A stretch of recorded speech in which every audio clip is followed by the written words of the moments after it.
the very word Bereshit speaks about faith. Those who have this nature, that reason, the highest reason of human development, science, psychology, whatever, does not satisfy, does not give them an answer of why, of why those laws exist, why this order exists. And they need, or they have in them a nature which is above nature. A nature that seeks that the meaning and the presence of something outside of themselves, which the highest development or human mind cannot explain. Okay, so first they need to believe in a very ridiculous sort of way that God speaks Hebrew.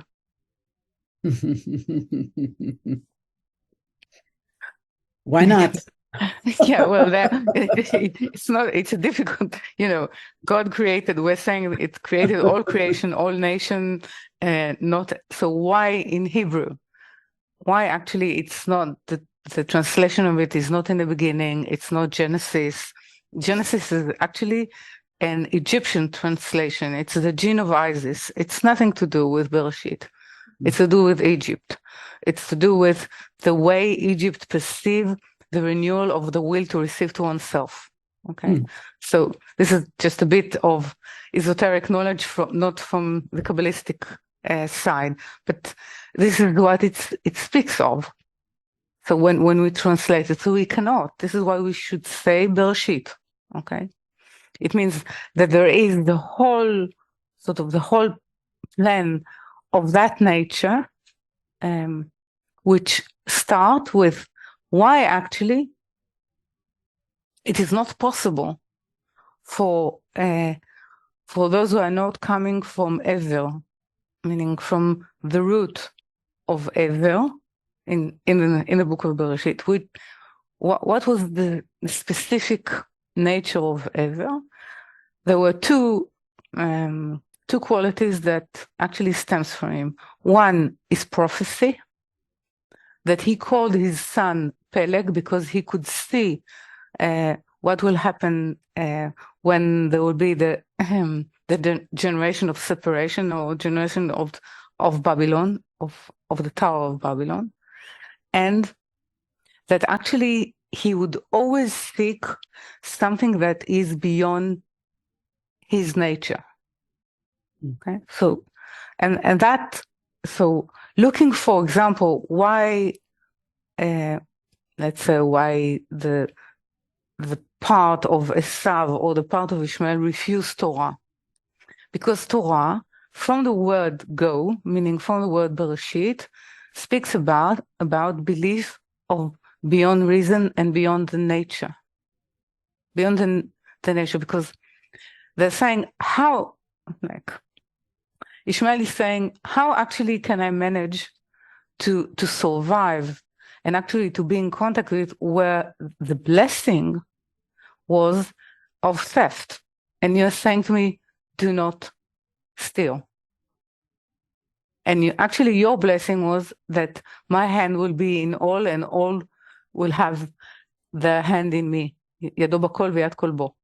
Okay, this was a blessing from you. So you're actually saying to me that I have to believe beyond my nature. It means that there is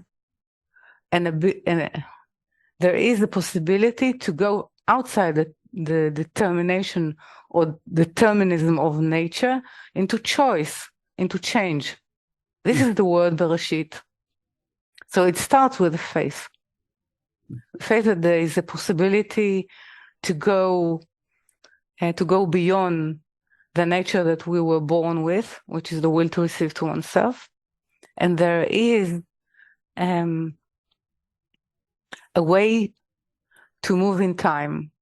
And now I want to explain something which is not easy to explain, but I'm sure you'll be able to sort of snatch it. Okay.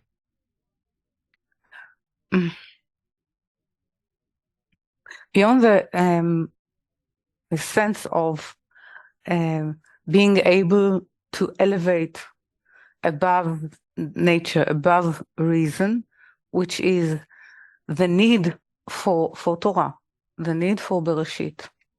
Okay? Only those souls who have the inclination to actually seek for that will actually be able to move over to this, and they will actually be able to sort of play with time. And this is another word that is not possible to actually translate, and it's the word teshuva.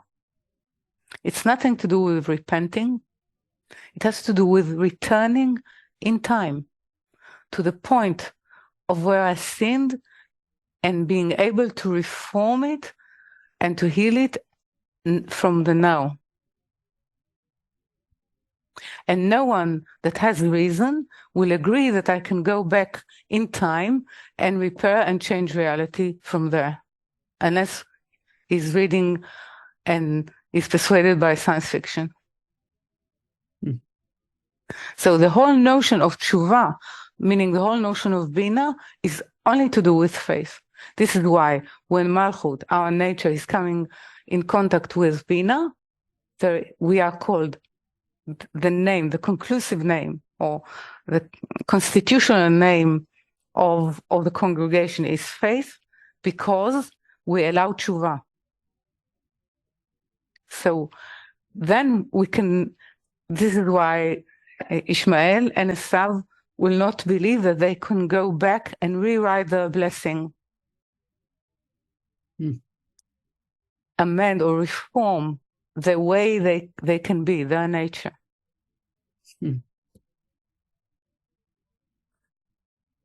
So this is where this is why I wanted the year to begin with faith, or the year to begin with the notion of Bereshit, and let's say in the conclusive article of Baal Sulam of the Zohar. So it has, they're coming together. So the month of Tishrey, within its so the constitution of the word Havaya in it starts with a vav that has that turns actually past to a future. Okay, what was with a vav? Yeah, and it has to do with Tishrey. It has to do with all what we go through, the journey of Tishrey from Rosh Hashanah, Yom Kippurim, and Sukkot, and to the now. So this is actually to say some words that relates to the beginning of where from you read even the first word of Torah. You need to be sort of within inclination in our nature, if we want to actually understand the language of it. So we need to believe that we can actually rise above our reason and our nature. So the connection is almost inherent, that in this understanding of faith above reason implies that faith must be an art. Yes. Yeah, because it's a form of creating oneself according to an image that can be shown to us only through faith.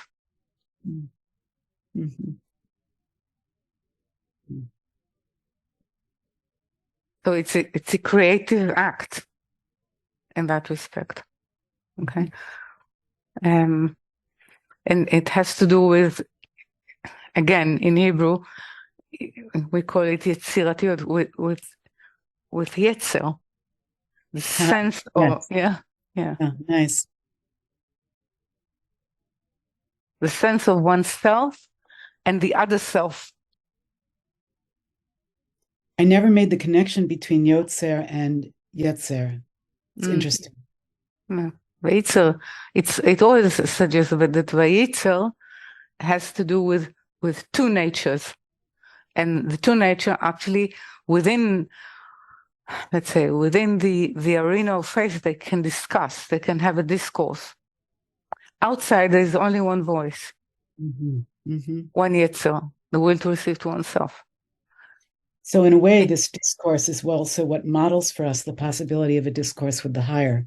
The higher in ourselves, the higher which always resides in the other, and the higher as sort of a produce of those two.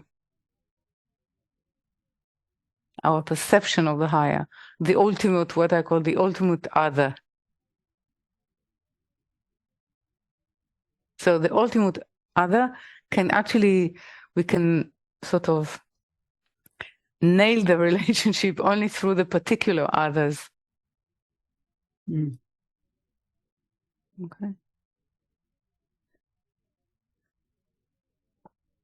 So this is how to it's bringing it into the cycle of reading Torah and the need of faith inside that. This is why in Sukkot, when there is the definition of faith, which means the shadow of belief, what was read there is Torah. One of the most important ceremony was reading the Torah or holding it later. And when we hold it, we're able to we get the language, the different language, the language of Torah, which is speaking through spirit, which speaks to the soul through its belief or faith. Yes. Okay. So because you said this, because the Rabbi mentioned the word shadow, I feel as though I've really misunderstood the conversation about shadow over this past week. I understand the physicality of the schach and shadow in the sukkah, but I don't understand in the language of being in the shadow of the higher. I always think of shadow as being hidden from light. But it can be covered or let's say it's defending from light. I'm sorry, defending? Defending, not depending, defending. Because if the light will sort of protecting, because the light is too shine strong. with all its might and with all its power, we will not be able to actually perceive it or hold it. It's like wearing a cap. Yeah. Wearing a cap like this so that it's not too glaring. Wearing a cap, or actually, it's not, you can discern where the light comes from according to the shadow that is being casted. So to say that faith is the shadow of belief? Yeah, we need to interpret shadows as the sentiment of the higher towards us, a sentiment of defense, a sentiment of accustoming us. It's accustoming us to the presence, to the nature of the light. And this is why we're saying Betzilo chimadati, meaning in that shadow I actually desired him. Which is to say also that it explains why doubt is so important, because it enables us, we have permission to ask, to question, to grow closer. Yeah, it means doubt has to do with the left. Now, it has to do with the need to increase the desire for the light, or even for the need to increase the desperation for light.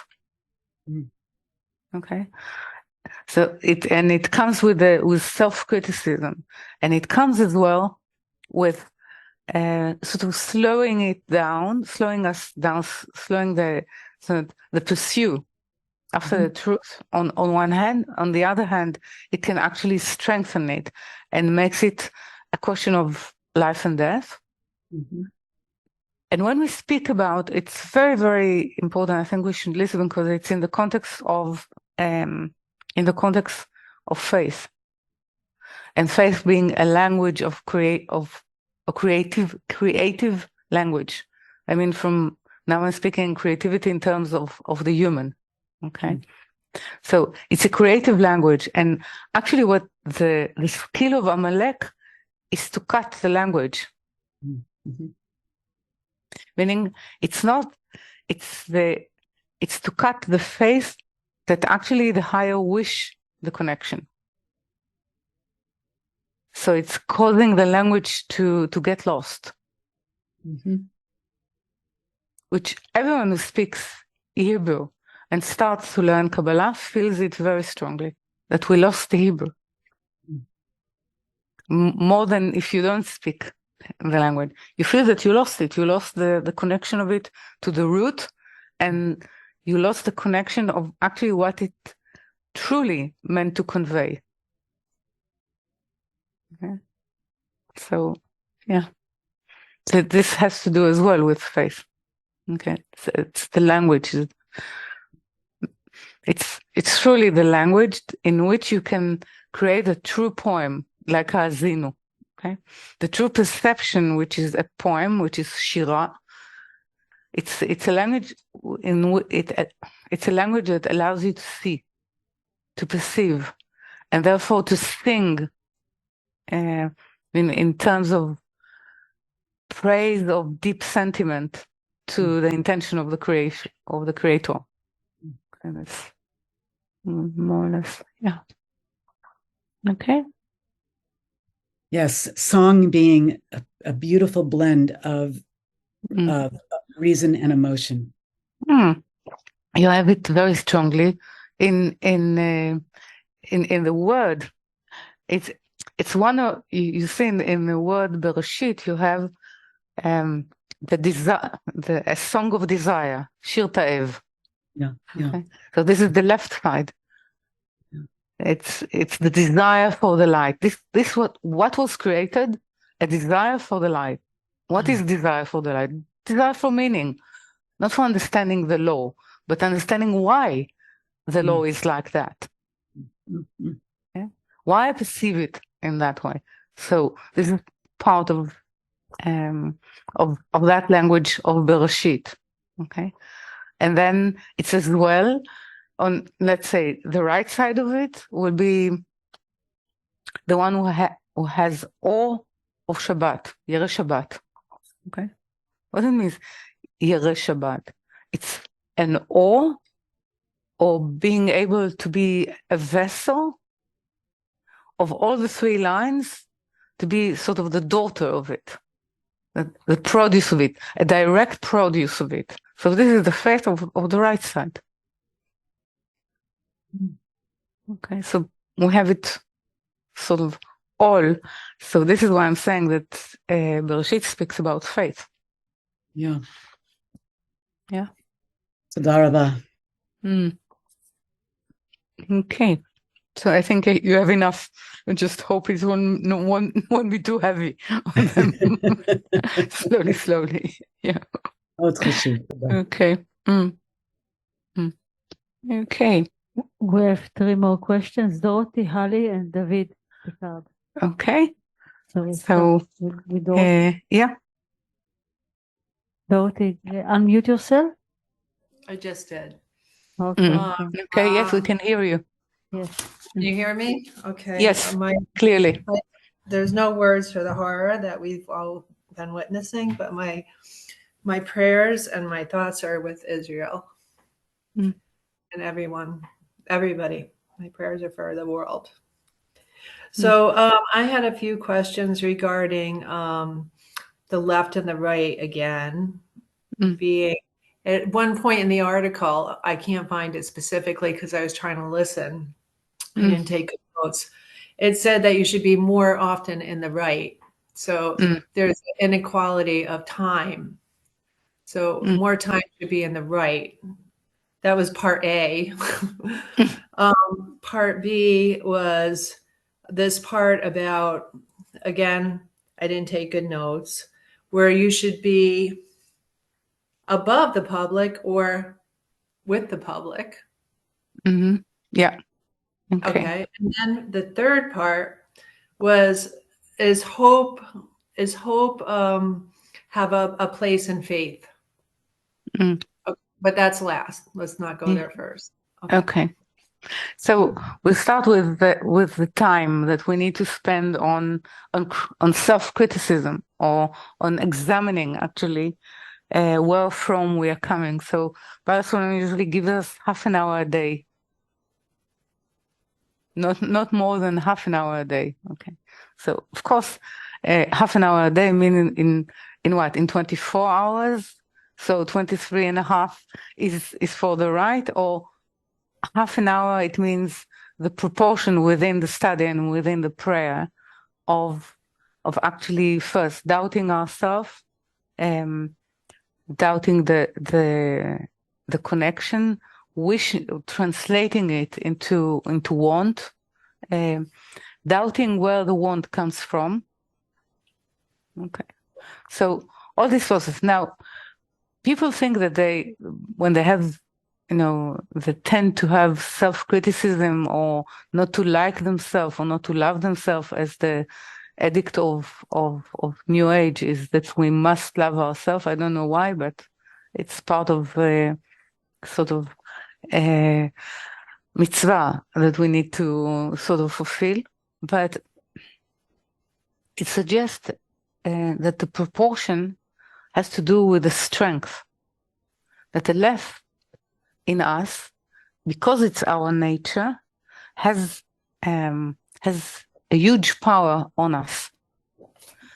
And therefore, part of it is limiting it. It's not completely muting its voice, but it's limiting the time that we allow it to be broadcast in ourselves, okay, or to voice itself, okay, because it's the nature of it that if you give it a finger, it will want all your body. So knowing it, it's first we use it as, instead of being a full-fledged meal or food, we use it as a vitamin or an enzyme. So it needs to be in that proportion. Okay. So half, it means half an hour does not mean time. It means half in terms of half the process when we deal in work with the light. Okay. So not to give it sort of to dominate, okay, to hog the action. Okay. So don't let the left, the self-criticism, to hog the action in terms of dictating the sentiment and your ability and your energy and your motivation of work. But let it create the true want or the true need in you. So we need to base ourselves and to cultivate and to create more and more sort of sense in us that the higher is interested in our attitude, in our presence, or in our need of its presence. So we use the left as a enzyme of increasing it, not something that has a power of its own. So this is for that. Yeah. Okay.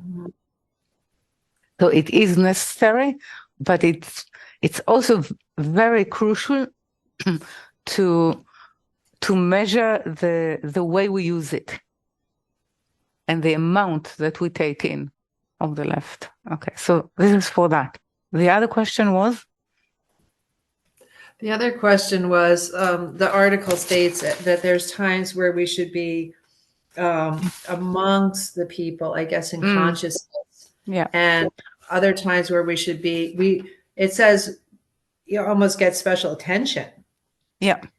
So it means that the right, and it has to do with pride and humility. Yeah. So we need those two, and as you know, they really represent opposition of how we actually perceive ourselves, and definitely, therefore, how we perceive the ability to work, to do a spiritual work. So he's saying, surprisingly, that the right has to do with walking in humility, meaning that you are not special, that actually the Creator has the need and the true sentiment of the Creator is for what we call Shekhinah, which is among us, meaning the whole system, that we are part of a community, part of the whole, not special. This is right. And the left need to actually, we're saying, no.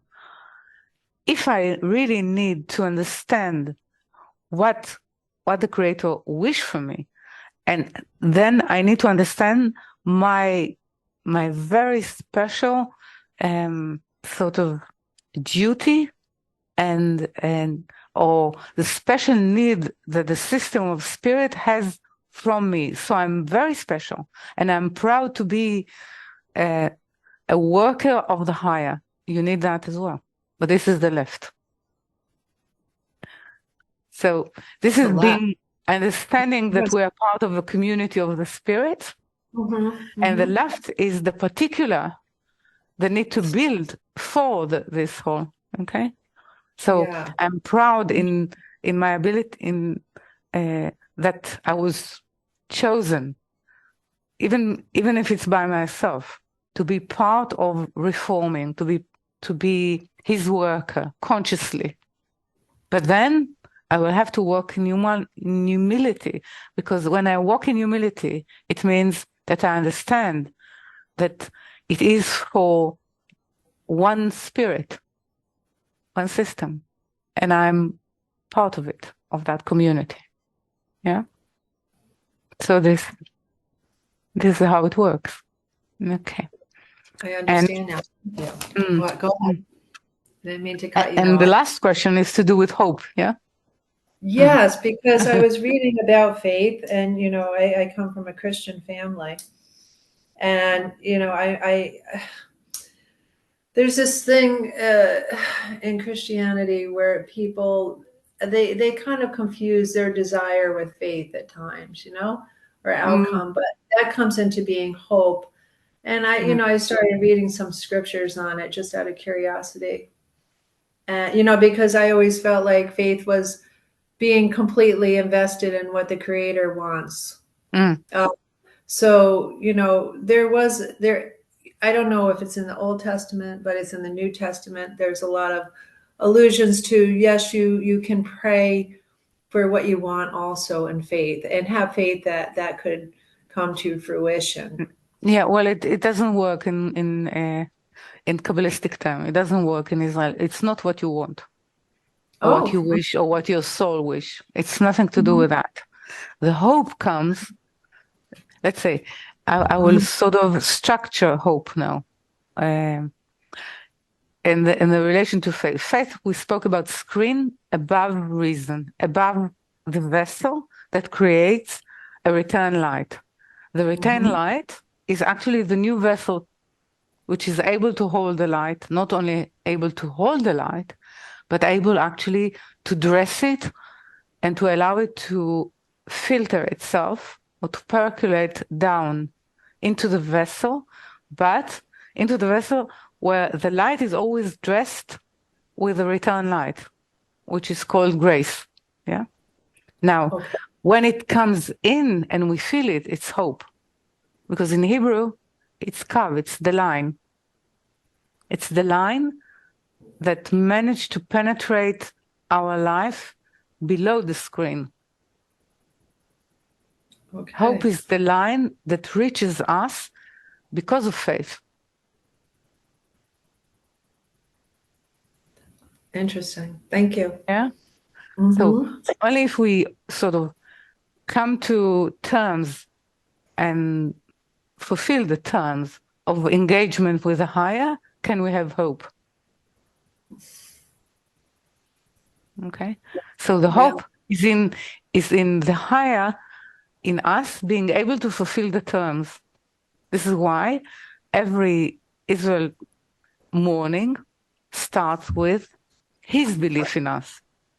Rabba emunatecha, when we say, we are grateful for your belief in us,